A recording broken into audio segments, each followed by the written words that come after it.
In the mountains of North Carolina, in a small town, each year there's a car show that has a long history of bringing together all types of cars. The Show and Shine in Henderson, North Carolina showcases some of the best classics, modified, and custom cars from miles around. Let's head downtown and see what this year has to offer.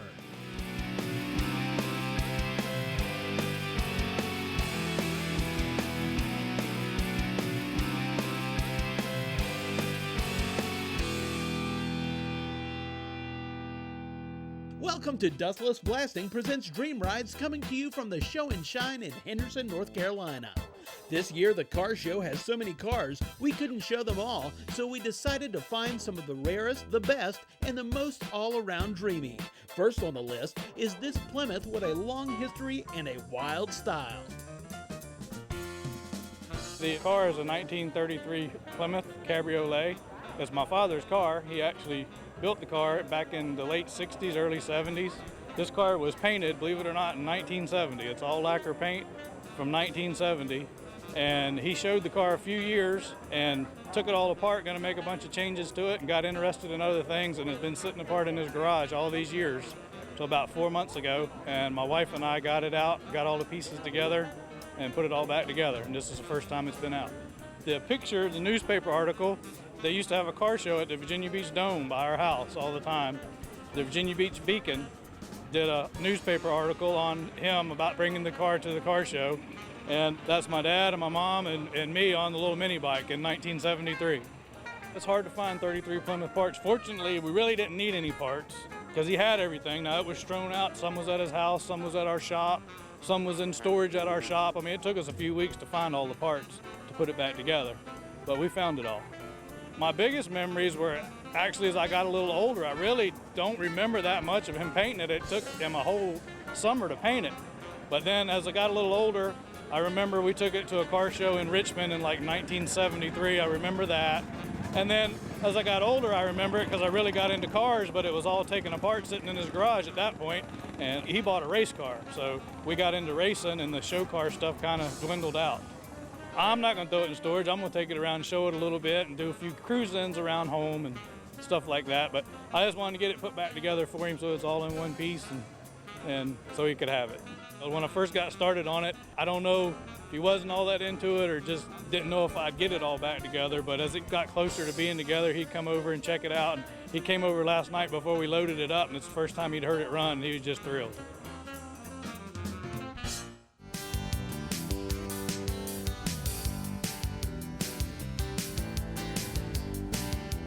It's a 37 Buick, and it came as a rumple seat car, and it's a coupe car.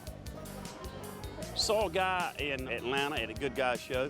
He had a Chevrolet, and I just saw it and came home, already had the car, and we fixed it. If you look at it close, you take the trunk lid off and take the back seat behind the quarter panel back there. You take it off, and this body man, in other words, made it fit right up in there. In 36, 7, and 8, you could buy an accessory pickup body to go in these cars. You took the trunk lid off. This one was actually handmade. This car actually came from Spring Hope. It was a one-owner car. Well, the grill was pitted. We had to paint it. We didn't have a choice.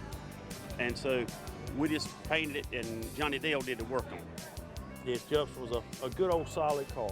It was a good survivor.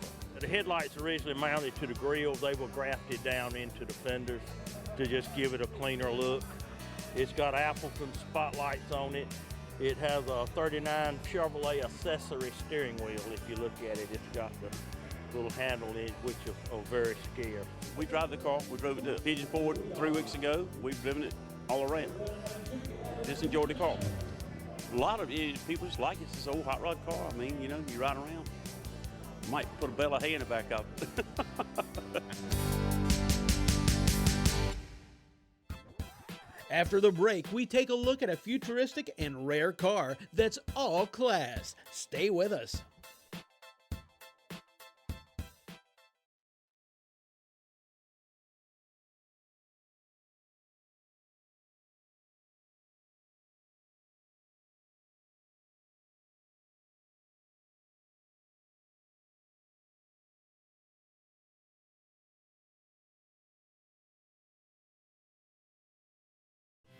Dustless Blasting presents Dream Rides is being brought to you by Steel Rubber Products, quality crafted rubber parts and weather stripping. I Did It Steering Column Specialists. If you can dream it, we can build it. Gotta Show Products, proudly American made. And by Dustless Blasting. It's the future of surface preparation. Welcome back to Dustless Blasting presents Dream Rides from Henderson, North Carolina. People of all ages love coming out to the show and shine to see the different rides that are here, but most people have never seen something quite like this next car.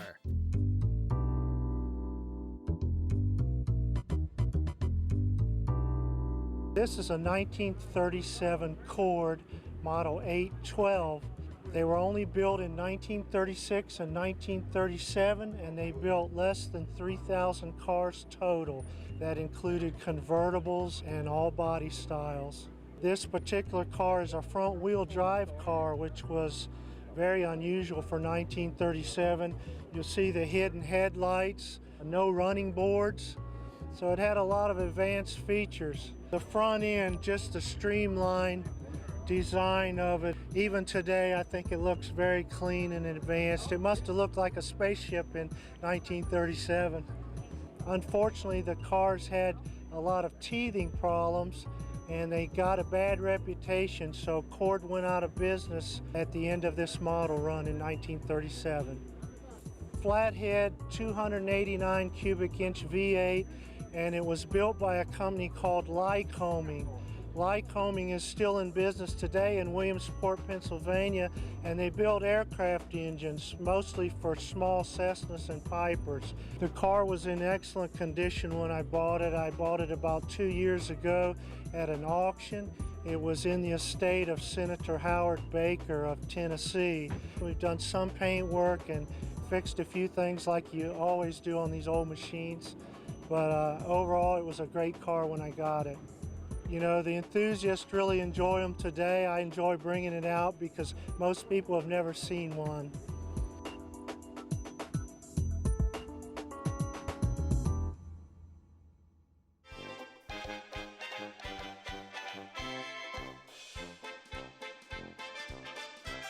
What we're looking at is a 1906 Rio. Rio was actually a spinoff of the Oldsmobile Company. So he started the Rio Car Company in 1903 and produced the first car in 1904, which is basically the same car that you see here today, even though this is a 1906. It's a single cylinder, 8.5 horsepower, planetary transmission, governor regulated, throttle regulated engine.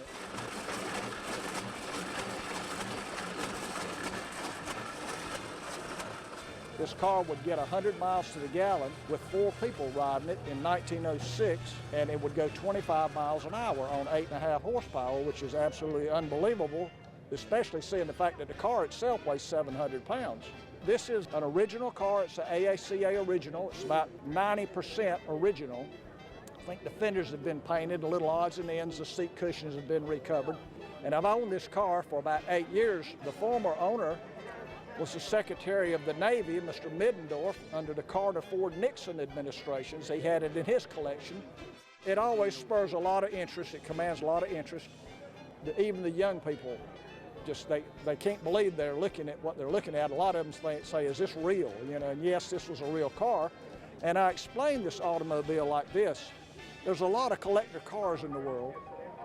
There are a lot of classic cars in the world. There are a lot of antique cars in the world. There are a lot of brass antique cars in the world. There are very few cars left in the world that represent the absolute infancy of the automobile in the United States. This is one of those cars.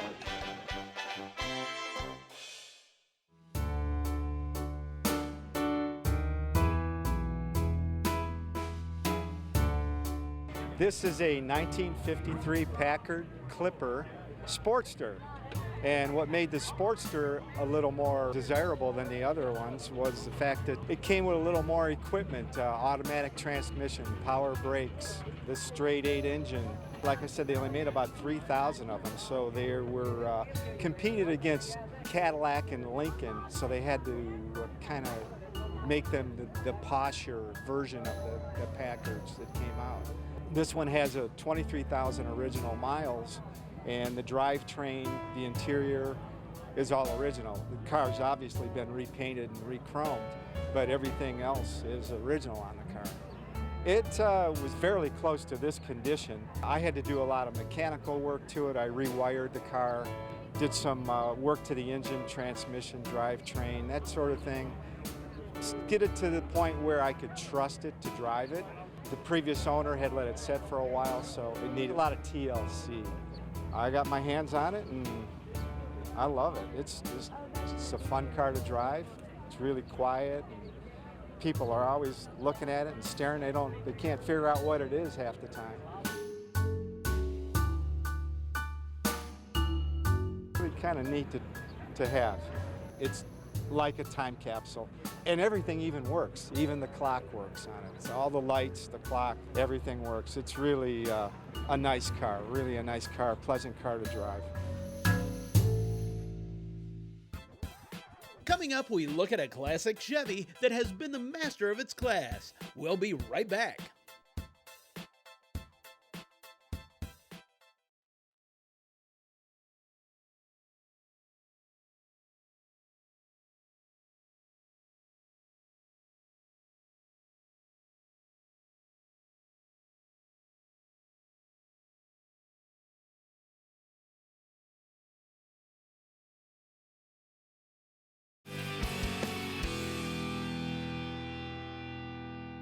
Welcome back to Dustless Blasting presents Dream Rides, coming to you from the Show and Shine in Henderson, North Carolina. Not every car at the Show and Shine is a modified hot rod. Sometimes you need to step back and enjoy the old school classics, like this beautiful Chevy. The car is a 1937 Chevrolet Master Business Coupe. I've owned the car for 48 years. And it got its name from early on when I originally built the car. I had a 4-speed in it, and I would put money on the dash and ask the kids to reach it. And every time they would reach for it, I would grab a gear and throw them back in the seat, and they would yell whiplash. So hence Snidely Whiplash. And Snidely has been in the car ever since. My kids gave me a plastic replica of Snidely, and he's been in there ever since. It sat in my barn for 30-some years after it caught on fire, and I kind of lost interest in it and decided it's time to rebuild it. And I started that process back in probably 2011, trying to make the show in Pigeon Forge, Tennessee in 2014 because I originally had a car in Gatlinburg in 1974, and I wanted to go back 40 years later, finished. I didn't make it. It was 41 years. Probably one of the hardest pieces to find is the vertical frame for the vent window. I searched high and low and finally found some at a used parts dealer in California.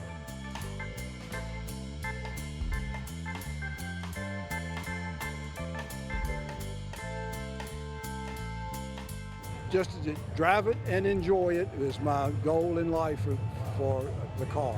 It'll never be for sale as long as I'm able to be upright.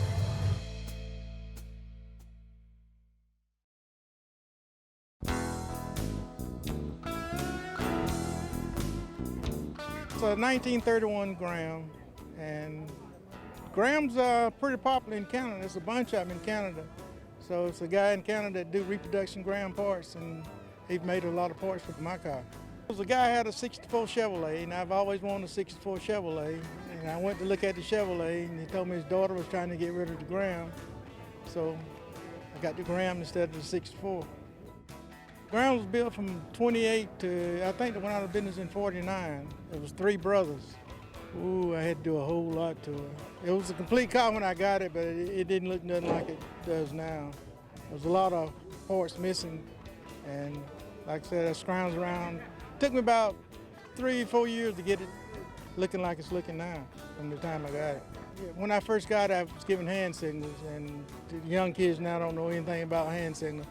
So I put turn signals on it. The guy in Canada made me a real stand so I could put, 2 lights in the back. When I got it, the black had spider webs in it. The guy had stored it in a trailer, and the black had spider webs in the paint job. So I had the black repainted, but the beige, it needs repaint, but I haven't repainted the beige yet. They don't know what it is. I tell them it's a 1931 Graham. They want to know who made it. They don't realize it's Graham. Who Graham made it? I tell them it's 31 Graham. But who made that? Graham made it. Time now to learn about Dustless Blasting's tools and opportunities with Brian Loans. Certain things about the Dustless blasting system are very obvious. The quality of the tools, the American-made construction, but there's one major element, Benny, that really isn't so obvious, and that's the fact that somebody that's motivated and has some time, they can really get successful in business here. Well, that's exactly right, Brian, because we do get every day a retired person, recently retired. We get policemen, school teachers, EMS drivers. They're looking for some additional income. And this tool provides that source for them. If you're a teacher, you know all about graffiti at the school, back in the gym, wherever. If you're a firefighter or anything else, you know where the problems are in the city, and you can have an instant impact on those. Generate income right now. And this is a low overhead business, and you can really come down, learn about the system, and you can have basically a startup business. You're pulled behind your pickup truck, and you're on your way. That's all that it takes. I mean, there's no mystery to the idea that you can be in business for yourself, start making money today, and that's the American dream. We know that Dustless blasting is the future of surface preparation, and it could be the future of your small business at home. After the break, we'll show you a classic car that is perfect for a Sunday cruise, and it will make you green with envy. Stay with us.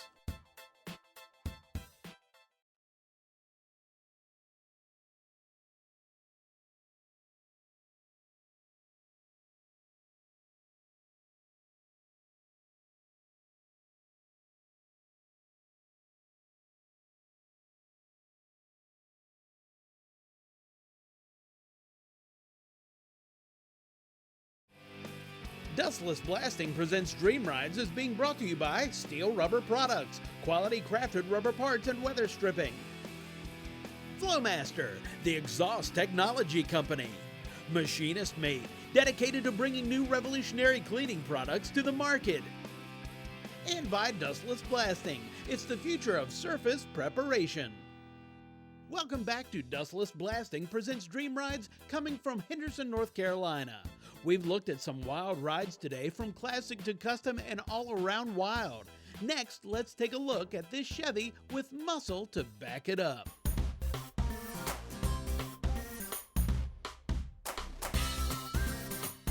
What I got is a 1953 Chevrolet 210 two-door coupe. It's got a 305 Chevy engine in it that's been built. It's on a Nova subframe with a Camaro rear. It's got a turbo 350 automatic transmission. Everything's been completely redone. I had a 1962 Ferrari 250 GTO replica, and I advertised it for sale, and somebody was interested and had this car and wanted to trade for it. My understanding is a gentleman in Norfolk, Virginia built this car for his wife. He built himself a 1954, built a 53 for his wife. She evidently got tired of it and he sold it. All the chrome has been redone. The dash was redone and re-chromed, custom gauges and so forth. Of course, the hood and the trunk had the ornaments taken off and filled. The trunk, new upholstery. Drives good, drives like a new car. Got the old style tires, they're big wide white walls, and they're biased ply, so you get a little wobble with it, but it drives good. We came down interstate to 65 miles an hour this morning. Drove it from Cambridge, Virginia, about 60 miles away. Green's my favorite color right now. It used to be red.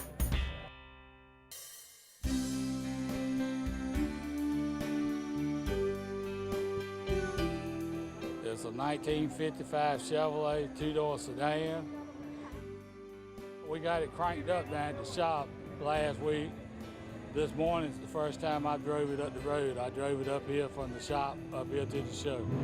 Drives good. I didn't have to come about 4 miles, so I live right here in town. I thought it kind of looked like a pumpkin, and it done come back from the dead, so I called it Pumpkinstein. It's silver metallic with a glow orange, and Rocky Askew here in Henderson that runs a body shop, he's the one that painted it down here in Middleburg. Done a heck of a job. Front seats come out of a 2002 Cadillac. It's got power seats that goes up and down, back and forth, and even the headrest on the seats are power. It's got air conditioning, power steering, power brakes, power windows, and we done all that at the shop.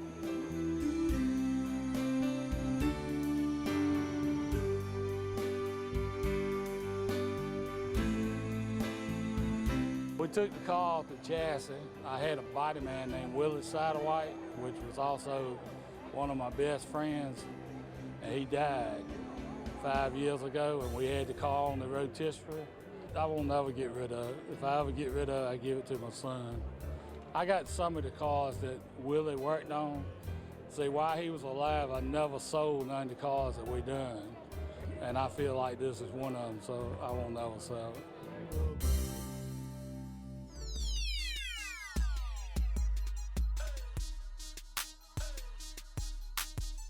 It's a 41 Willis, and it's been through a 2.5-year build to get done. It's a total custom interior, outside and all. It's an outlaw body and frame.